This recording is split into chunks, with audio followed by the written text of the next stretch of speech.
Salam sejahtera, nama saya Fanny Yong dan pada hari ini saya akan kongsikan kepada anda semua tentang teori dalam proses sosial. Untuk pengetahuan semua, teori proses sosial ini mengkaji tingkah laku interpersonal dalam kehidupan seseorang yang mempengaruhi sikap dan juga tingkah lakunya. Teori delikuensi ini dikenali sebagai mikro kerana ia menumpukan pada ketetapan dan situasi sosial yang lebih kecil dan bukannya makro yang lebih besar dan berstruktur. Dalam prinsip teori proses sosial dapat diterangkan melalui 3 prinsip, iaitu pertama, tingkah laku adalah dipelajari atau diikuti. Hal ini dapat diterangkan iaitu pengetahuan jenayah atau delikuensi boleh turut dikatakan sebagai mempelajari tingkah laku yang baharu. Prinsip seterusnya ialah tingkah laku dipengaruhi oleh keadaan sekeliling. Tingkah laku seseorang adalah dipengaruhi daripada keadaan sekelilingnya, contohnya ahli keluarga dan kawan-kawan.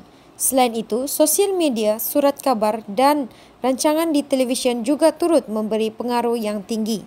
Akhir sekali ialah prinsip ketiga, iaitu perhatian haruslah diberikan kepada perlakuan seseorang, bukan pada individu tersebut.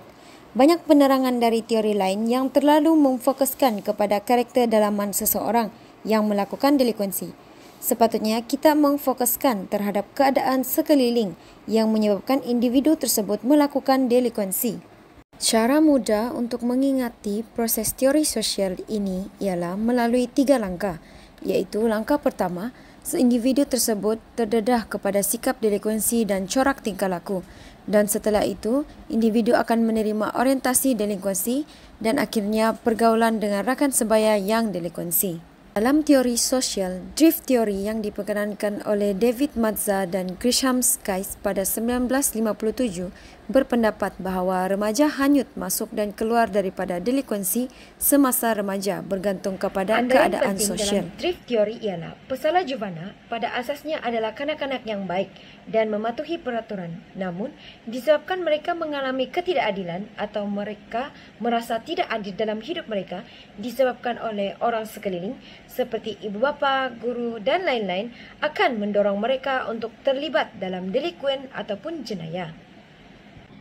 Terdapat 5 teknik peneutralan, iaitu adalah penafian tanggungjawab, penafian mangsa, penafian kecederaan, kutukan penghukum dan appeal to higher loyalties. Namun begitu, teori ini logik tetapi tidak menerangkan dengan lengkap tentang kesalahan juvana.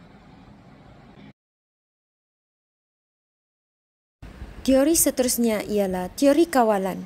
Teori ini menganggap bahawa punca tingkah laku delikuen sebenarnya adalah ketiadaan sesuatu dalaman atau luaran seseorang individu. Teori ini mengatakan bahawa tidak boleh menganggap pesalah didorong atau dipaksa melakukan jenayah.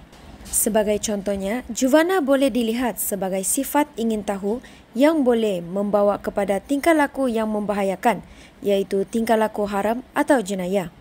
Jika tiada kawalan dalaman atau luaran yang kuat mengenai pengingkari peraturan atau undang-undang, kecenderungan untuk melanggar peraturan dan undang-undang lebih besar terutama apabila terdapat godaan atau peluang yang ada. Kawalan dalaman adalah penting bagi memastikan juvana dapat mengelakkan diri atau mengawal rasa ingin tahu yang tinggi agar tidak mudah terjebak dengan delikuensi atau jenayah. Seperti yang kita tahu, kawalan dalaman adalah individualistik. Sebagai contoh, superego ialah personality yang bertindak sebagai penghalang kepada kecenderungan penyelewengan id. Dapat memberi manfaat kepada anda semua. Sekian, terima kasih. Maka sampai sini sajalah perkongsian saya. Semoga perkongsian ini